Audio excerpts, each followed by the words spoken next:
Hello everyone. तो पिछले बार में हमने देखा था कि कैसे हमारा हीरो वुयो कल्टीवेट करने की कोशिश कर रहा था, पर काफी ज्यादा जद्दोजहद करने के बाद भी जब वो ब्रेक थ्रू नहीं कर पाता तो किंग मैंग उसे अपने साथ दाओबो वैली लेकर जाती है ताकि वो उसे कुछ स्पिरिचुअल ट्रेजर दिला सके। पर जैसे ही मिंगलोंग को इस बारे में पता लगता है तो वो पहुंच जाता है हमारे वुयो के साथ किसी मैटर में फाइट करने के लिए। तो वो एक मंकी हेडेड स्पिरिचुअल फ्रूट का बहाना करके ही हमारे वुयो के पीछे पड़ जाता है, जहाँ वो और उसके अंकल उसे जान से मार नहीं वाले थे। पर तभी वुयो की हेल्प करने के लिए वहाँ पर मो मिशुए आ जाता है, जो कि अंकल को उनकी ट्रैप में फंसाकर पागल कर चुका था। वहीं दूसरी तरफ वुयो को दिखाते हैं जो ब्रेक थ्रू करके मिंगलैंग को अच्छा सबक सिखाता है और फिर उसे डिस्ट्रैक्ट करके वो वहाँ से निकल भी जाता है। इस पार्ट की स्टार्टिंग में दिखाते हैं कि सीनियर ने वो बग जिसका यूज करके उन्होंने अंकल को पागल कर दिया था वो ले जाकर सीनियर सिस्टर सुयान को दिखाते हैं। वो उसे देखते ही पहचान जाती है। इस बग का नाम फैंटम स्प्रिट बग था। सीनियर उस बग को देखने के बाद बहुत ज्यादा हैरान हो जाती है, क्योंकि उनके अकॉर्डिंग जोंग युआन दाओ के सेक्ट लीडर ने इस बीस्ट को पूरी तरीके से वाइप आउट कर दिया था। तो अगर ये बग पूरी तरह से खत्म हो गए थे तो फिर सीतू शेंग को ये कहां से मिला। तभी अचानक से हमारे वुयो को भी कुछ याद आता है और वो अपने पास मौजूद एक मेडिसिन की बोतल निकाल कर बाहर दिखाते हुए कहता है कि ये बोतल मुझे बीबू माउंटेन में मिली थी। याद है सीनियर सिस्टर, जब हमें काफी सारे बीस्ट के कंकाल मिले थे और एक बीस्ट पूरी तरह से अपना होशोवास खो बैठा था। मुझे लगता है कि वहाँ पे भी इसी बीस्ट का यूज किया होगा। अब इस बारे में और ज्यादा जानकारी हासिल करने के लिए हमारी सीनियर सिस्टर सुयान मोमिशियो से कहती है कि वो इस चीज के बारे में आगे इन्वेस्टिगेट करे, जिसके लिए मोमिशियो भी पूरी तरह से रेडी था। वो अपनी 2 बॉडीगार्ड्स जो कि फीमेल थी उस पर फूल बरसा रही थी। वो उन्हें याद करते हुए कहता है कि मेरी फ्लावर और मेरी विंड मुझ पर बरसाई जाए, पर वहाँ पर तो कोई भी नहीं था क्योंकि वो उन दोनों को लाना भूल गया था ना। और जब ये चीज उसे किंग मैंग याद दिलाती है तो बेचारा नौटंकी करते हुए उन्हें याद करके वहाँ से 9 11 हो जाता है। यहाँ सीनियर सिस्टर सुयान हमारे वुयो से कहती है कि मैंने सुना है कि तुम इमॉर्टल नेशन इंस्पेक्टर इलेक्शन में पार्टिसिपेट कर रहे हो। अगर सीतू मिंगलैंग को इसके बारे में पता लगा तो वो तुम्हारे लिए मुसीबत जरूर खड़ी करेगा, इसीलिए अगर मेरी मानो तो अभी के लिए तुम्हारा शांत रहना सही रहेगा। वुयो सीनियर की रिस्पेक्ट कर रहा था, इसलिए वो कहता है कि मैं आपकी बात की इज्जत करता हूँ, लेकिन मेरे लिए इस इलेक्शन को जीतना बहुत ज्यादा जरूरी है और मैं इसके लिए पूरी तरह से डिटरमाइंड हूँ। अब नेक्स्ट डे शिफ्ट होता है और हमें उस इलेक्शन के अरीना का सीन दिखाते हैं, जहाँ पर सभी डिसाइपल्स के साथ हमारा वुयो और किंग मैंग भी पहुँच चुके थे। काफी देर से वेट करने के बाद किंग मैंग बोर हो चुकी थी। वहीं दूसरी तरफ वुयो अभी भी अपनी कल्टीवेशन कर रहा था। वेट करते करते किंग मैंग पूरी तरह से थक चुकी थी। वो कहती है कि किस तरीके का इलेक्शन है ये, अभी तक कुछ स्टार्ट क्यों नहीं हुआ। सभी लोग वहाँ पर सुप्रीम गार्डियन के आने का इंतजार कर रहे थे। बच्चे खुश हो जाते हैं जब उनकी एंट्री होती है। वो काफी ज्यादा खूबसूरत थी। सुप्रीम प्रोटेक्टर के आते ही वो एल्डर्स को ऑर्डर देती है। उनका ऑरा अलग ही चमक रहा था। उनका ऑर्डर सुनने के बाद वहाँ पर मौजूद एल्डर्स उस इलेक्शन को स्टार्ट करवा देते हैं। वहाँ पर सीतू मैंगलोंग भी आ चुका था। तभी इलेक्शन के इंचार्ज वहाँ उस इलेक्शन के रूल समझाने लगते हैं। वो कहते हैं कि अगर किसी भी डिसाइपल ने दूसरे डिसाइपल को इंटेंशनली इंजर्ड करने की कोशिश की तो फिर हमेशा हमेशा के लिए उसकी कल्टीवेशन को डिसबैंड करके यहाँ से एक्सपेल कर दिया जाएगा और वो दोबारा कभी कल्टीवेट करने लायक नहीं बचेगा या फिर किसी और सेक्ट में उसको एडमिशन नहीं मिलेगा। ये सुनकर मिंगलोंग हंसने लगता है जैसे कि उसने कुछ सोच के रखा हो। एल्डर के इलेक्शन को स्टार्ट करते ही डिसाइपल्स एक एक करके अरीना में जंप करते हैं और फिर खुद को इंट्रोड्यूस करते हुए वो अपनी पावर कल्टीवेशन मार्शल आर्ट के बारे में एक्सप्लेन करके अपने फेलो डिसाइपल्स के साथ फाइट करने का ऑर्डर लेते हैं। अरीना में मौजूद डिसाइपल के ऊपर एक दूसरा डिसाइपल अपने स्वॉर्ड से अटैक करते हुए कहता है कि हम तुम पर रहम क्यों खाए, जबकि यहाँ पर हम एक दूसरे को हरा कर जीतने के लिए आए हैं। उस बंदे के स्वॉर्ड स्किल्स कमाल के थे, लेकिन उन्हें देखकर हमारे किंग मैंग जज करते हुए कहती है कि ऑल्दो इसकी स्वॉर्ड टेक्निक्स अच्छी है, लेकिन ये यू हाउ माउंटेन जितना खास नहीं है। देखते ही देखते डिसाइपल्स एक दूसरे को उठा कर अरीना से बाहर फेंकते जा रहे थे। इसका मतलब कि उनमें से एक बंदा बहुत ज्यादा पावरफुल है। अभी तक हमें जीतने वाले पर्सन को दिखाते नहीं है, पर उसने आते ही 2 लोगों को ढेर कर दिया था। और ये देखने के बाद किंग मैंग को वुयो के लिए बहुत ज्यादा परेशानी हो रही थी। वो उसकी फिक्र करते हुए कहती है कि तुम अभी तक कल्टीवेशन कर रहे हो, जबकि तुम्हें पता है कंपटीशन स्टार्ट हो चुका है। पर वुयो भी लाइक टेंशन मत लो, मेरा इस तरीके से कल्टीवेट करना वर्थ इट है। किंग मैंग को पता था कि आखिर हमारा हीरो इस कंपटीशन को क्यों जीतना चाहता है। वो कहती है कि क्या तुम्हारे लिए इतना ज्यादा जरूरी है दोंगवे किंगडम इतनी जल्दी जाना। वुयो का कहना था कि 1 साल से उसे घर की कोई अपडेट नहीं मिली है और अब वक्त आ गया है घर जाकर उस औरत को देखने का। तभी अरीना में मौजूद बंदा अपने ओपोनेंट को उठाकर फेंक रहा था और वो सीधा हमारे वुयो पर लैंड करने वाला था, पर वो उसे झटक कर दूर फेंक देता है और जंप करते हुए खुद अरीना में पहुंच जाता है। पर हमारे हीरो की बॉडी देखने के बाद ये बंदा उसका मजाक उड़ाते हुए कह रहा था कि तुमने अपना फिजिक देखा है, आखिर तुमने सोच भी कैसे लिया कि तुम इस दुबले पतले शरीर के साथ मुझे हरा सकते हो। मेरे तो एक ही फटके में तुम घूमते घूमते नीचे पहुंच जाओगे। वो तो ऐसे ही और भी बड़ी बड़ी फेंक रहा था कि मैं मारने लगूंगा और तुम रोने लग जाओगे, लेकिन उसकी बकवास इग्नोर करते ही हमारा हीरो पहुंच जाता है उसके पास और एक जबरदस्त पंच में उसे उसके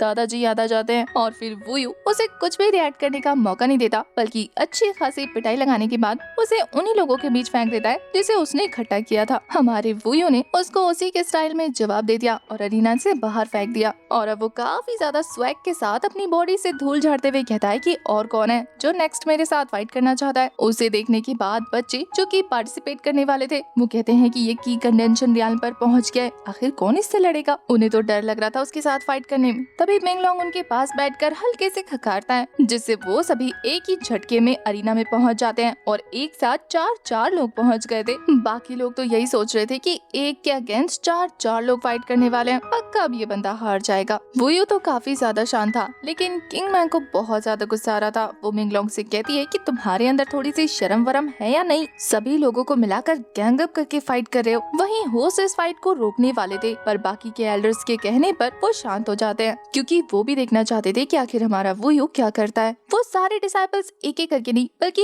एक साथ हमला करने का प्लान कर रहे थे। जैसे ही वो सारे लोग वुयू के पास पहुंचते हैं, वो जमीन पर जोर से पाँव पटकता है जिससे एक तेज एनर्जी रिलीज होती है और वो सभी लोग पीछे हट जाते हैं। ये देखने के बाद एक बंदा पीछे से अपनी स्वॉर्ड लेकर उस पर थ्रो कर देता है। वहीं दो लोग आगे से उस पर अटैक करने के लिए आगे बढ़ने लग जाते हैं। वुयू पीछे वाले के अटैक को तो डॉज कर लेता है, वहीं सामने से आ रहे दोनों लोगों पर वो अपने गोल्डन स्टाफ से हमला कर देता है जिसका स्ट्राइक इतना ज्यादा पावरफुल था कि वो दोनों ही बंदे उड़ते उड़ते पीछे पहुंच जाते हैं। वो लोग तो हवा में थे, अभी तक उन्हें गिरने का टाइम भी नहीं मिला था कि वुयू उनके पास पहुंचकर उन्हें लात घूंसे से मारकर नीचे गिरा देता है। वो चारों अब लाश की तरह जमीन पर बिछ गए थे। एक लास्ट बंदा जो कि अरीना से गिरते गिरते बाल बच गया था, वुयू पीछे हटकर अपने गोल्डन स्टाफ को इतनी जोर से थ्रो करता है कि वो भी उन सभी के साथ लाश की तरह बिछ गया था। 8 लोगों को हराने की वजह से अब कोई भी वुयू के खिलाफ फाइट करना नहीं चाहता था। ये देखकर किंग मैंग तो उसे चेयर अप करने लग जाती है कि तुम अब जीतने वाले हो। वहीं सीनियर सुयान जो कि अब तक परेशान हो रही थी कि पता नहीं ये लड़का कैसे संभालेगा, वो भी उसकी जीत देखकर खुश हो जाती है। वहीं इंचार्ज हमारे वुयू के लिए अनाउंसमेंट करने लगते हैं कि उसने सभी पार्टिसिपेट करने वाले डिसाइपल को हराकर इमॉर्टल नेशनल इंस्पेक्टर का टाइटल हासिल कर लिया है। एल्डर की अनाउंसमेंट अभी तक पूरी तरह से खत्म भी नहीं हुई थी कि तभी मिंगलोंग खड़े होते हुए कहता है कि एल्डर आप ऐसा कैसे कर सकते हैं,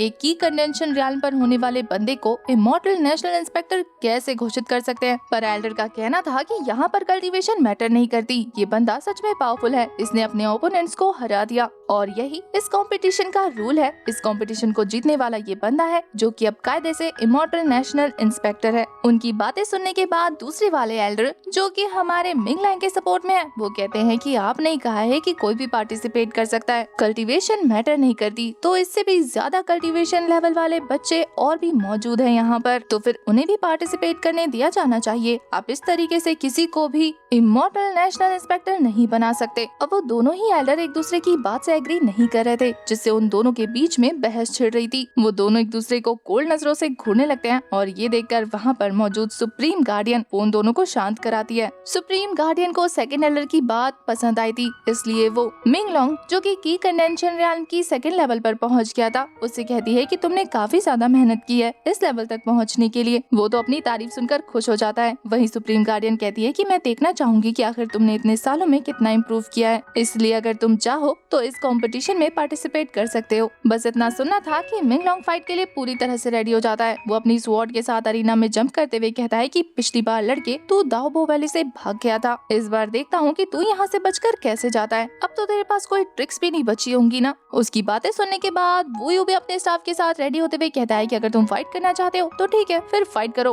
बकवास मत करो, मुझे इतनी बकवास सुनने की आदत नहीं है। वहीं मिंगलोंग भी फाइट के लिए अपनी स्वॉर्ड घुमाते हुए कहता है कि चलो देखते हैं आखिर तुम्हारे पास कितनी स्ट्रेंथ है या सिर्फ तुम्हारी जबानी चलती है। इसके बाद तो मिंगलोंग अपने पियर्सिंग थंडर और हमारा हीरो अपने गोल्डन फ्लेम सोर्स का यूज करके एक दूसरे पर अटैक करना शुरू कर देते हैं। दोनों ही काफी देर तक एक दूसरे पर अटैक थ्रो कर रहे थे और एक दूसरे के अटैक्स को ब्लॉक भी कर रहे थे। यहाँ काफी धांसू फाइट चलती है। वुयू के मिंगलोंग को पीछे धकेलने के बाद वो कहता है कि अब देखता हूँ कि तुम मेरे इस अल्टीमेट अल्टीमेट अटैक से कैसे बचते हो। ये बोलने के बाद वो अपनी स्वॉर्ड में थंडर कलेक्ट करना शुरू कर देता है, जिससे तेजी से वहाँ का पूरा मौसम बदल गया था और उसके आसपास काफी पावरफुल थंडर रिलीज होना शुरू हो गया था। वो रोलिंग डिवाइन थंडर टेक्निक का यूज करके हमारे हीरो पर थंडर स्टॉर्म करना शुरू कर देता है। ये प्रेशर बहुत ज्यादा एक्सट्रीम था, जिसमें वूयू को खड़ा होना भी बहुत ज्यादा मुश्किल हो रही थी। अपनी इतनी ज्यादा फोर्स को रिलीज करने के बाद मिंगलोंग कहता है कि अगर यहाँ पर मुझे कोई रोकने वाला नहीं होता ना, तो फिर अब तक तो मैं तुम्हें कब का मार चुका होता। ये अटैक बहुत ज्यादा पावरफुल था, साथ ही मिंगलोंग भी इसे लेकर बहुत कॉन्फिडेंट था। वो अपनी स्वॉर्ड में फिर से एनर्जी कलेक्ट करते हुए कहता है कि अगर इस अटैक के बाद भी तुम सरवाइव कर गए तो फिर तुम्हें ग्रेटफुल होना चाहिए। वूयू इस अटैक में भी जैसे तैसे सरवाइव करते हुए हेवनली शैटर टेक्निक का यूज करके जबरदस्त तरीके से मिंगलैंग पर हिट थ्रो कर देता है। इस अटैक के बाद तो वो जमीन पर गिर गया था और सभी लोगों को लग रहा था कि हमारा वूयू फिर से जीत गया। किंग मैंग तो बहुत ज्यादा खुश हो जाती है, पर तभी मिंगलोंग उठ जाता है, वो भी काफी ज्यादा डरावनी हंसी हंसते हुए, और अब वो अपनी बॉडी में और भी ज्यादा एनर्जी कलेक्ट करते हुए एक डीमन आर्ट परफॉर्म करने लगता है, जिसके बाद उसका पूरा हुलिया ही चेंज हो गया था। वो काफी ज्यादा डेमोनिक लग रहा था। वो थंडर डीमन पोजीशन में आकर वूयू को धमकी देता है कि मैं तुझे जान से मार दूंगा। उसे डीमन आर्ट परफॉर्म करता देखकर सीनियर सिस्टर सुयान वहाँ खड़े होते हुए कहती है कि तुम्हारी हिम्मत कैसे हुई ऐसा करने की। इससे पहले कि वो कोई भी एक्शन ले पाती, तभी वहाँ पर मौजूद सुप्रीम गार्डियन अपने सिर्फ एक फिंगर का यूज करके सीनियर सिस्टर सुयान को प्रेशराइज करके बिठा देती है, जिससे वो इस मामले में और कुछ नहीं कर पाती। वहीं ये देखने के बाद कि सुप्रीम गार्डियन उसके सपोर्ट में है, मिंगलैंग और भी ज्यादा कॉन्फिडेंट हो जाता है और वो एक खतरनाक अटैक हमारे हीरो पर थ्रो करना शुरू कर देता है। चारों तरफ से हो रहे थंडर अटैक को डॉज करते हुए वूयू को मिंगलैंग के लिए अफसोस हो रहा था कि वो अपनी कल्टीवेशन डिस्ट्रॉय करने के लिए तैयार हो गया, सिर्फ उसे मारने के लिए। पर मिंगलोंग को इस चीज से कोई फर्क नहीं पड़ता। वो तो वूयू को काफी ज्यादा प्रेशर फील करा रहा था, जिससे धीरे धीरे वूयू जमीन में धंसना शुरू कर देता है। अब वो एक खतरनाक अटैक थ्रो करके उसकी जान लेने ही वाला था, जिसमें उसने थंडर का यूज करके काफी बड़ा स्पिरिचुअल स्वॉर्ड क्रिएट कर लिया था।